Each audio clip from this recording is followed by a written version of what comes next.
نبی اکرم صلی اللہ علیہ وسلم نے یہ حکم دیا ہے کہ تم اپنے دل کو سنوارو، اپنے دل کو بناؤ۔ کیوں؟ ان اللہ لا ينظر الى صورکم واموالکم ولکن ينظر الى قلوبکم واعمالکم۔ اللہ تعالی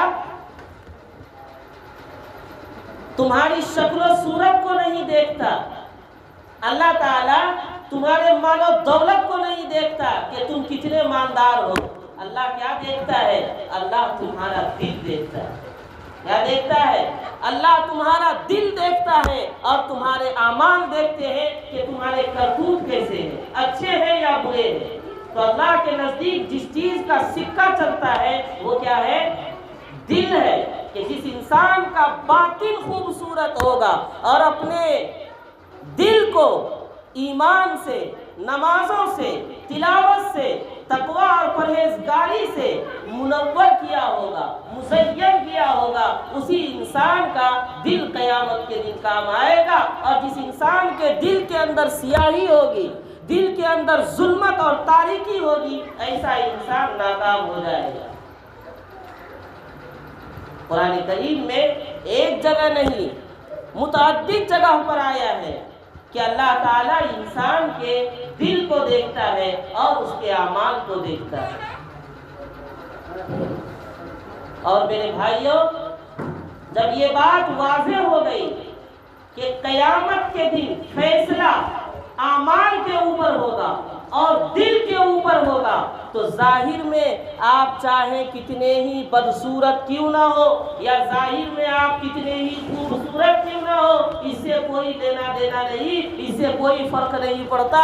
آپ چاہے امیر ہو یا غریب ہو، آپ چاہے لمبے ہو یا ناٹے ہو، آپ چاہے کالے ہو یا گورے ہو، اگر آپ کا دل بنا ہوا ہے تو آپ کامیاب ہیں، اور آپ کا دل بنا ہوا نہیں ہے تو آپ ناکام ہیں۔ میں آپ کو مثالوں سے سمجھاتا ہوں۔ ابو لہب، ابو جہل، نام سنا ہے؟ یہ نبی اکرم صلی اللہ علیہ وسلم کے دونوں چچا تھے۔ ابو جہل انتہائی خوبصورت انسان تھا، یعنی شکل و صورت کے اعتبار سے بڑا ہی خوبصورت تھا، اور ابو لہب وہ ابو جہل سے بھی زیادہ خوبصورت تھا۔ اور اس کو ابو لہب کیوں کہا جاتا ہے وہ سنیے۔ ابو لہب کا اصلی نام ہے عبد العزیٰ۔ کیا نام ہے؟ عبد العزیٰ۔ زمانۂ جاہلیت میں نبی اکرم صلی اللہ علیہ وسلم کی بعثت سے پہلے لوگ اللہ کی عبادت تو کرتے تھے، لیکن اسی کے ساتھ دوسرے معبودوں کی عبادت بھی کرتے تھے، یعنی اللہ کے ساتھ غیر اللہ کو شریک کرتے تھے۔ ایسے تو ابو لہب کا اصلی نام تھا عبد العزیٰ، لیکن لوگ اس کو ابو لہب کہتے تھے۔ ابو لہب اس لیے کہتے تھے کہ وہ دیکھنے میں انتہائی خوبصورت تھا، اس کا چہرہ سرخ تھا، اس کا چہرہ لال تھا۔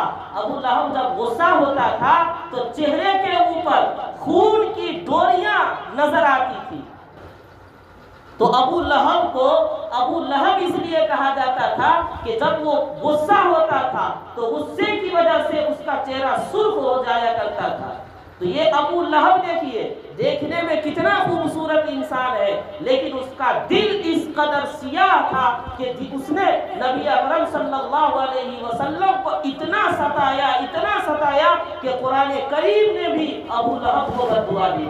صاف طور پر اللہ تعالیٰ نے فرمایا تبت یدا ابی لہب وتب ما اغنی عنہ مالہ وما کسب۔ ابو لہب کے دونوں ہاتھ برباد ہو جائے، ٹوٹ جائے، شل ہو جائے، ابو لہب برباد ہو جائے، ابو لہب کی کمائی، ابو لہب کا مال اس کے کام نہیں آیا۔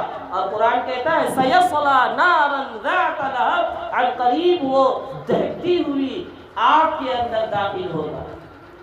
تو ابو لہب کتنا خوبصورت تھا دنیا کے اندر، ظاہری اعتبار سے مالدار بھی خوب ہے، چودراہٹ بھی ہے، گاؤں اور سماج کے اندر عزت بھی ہے، اپنی قوم کا سردار بھی ہے، لوگوں میں خوب فخر کی نیت سے، نظر سے دیکھا بھی جاتا ہے، لیکن چونکہ اس کا دل سیاہ ہو چکا تھا، دل کے اندر گندگی تھی، دل کے اندر سختی تھی، قرآن کریم نے ابو لہب کے سلسلے میں اعلان کر دیا کہ یہ شخص گرچہ دیکھنے میں خوبصورت ہے لیکن اندر سے اتنا گندا ہے کہ یہ قیامت کے دن عن قریب جہنم کے اندر داخل ہوگا۔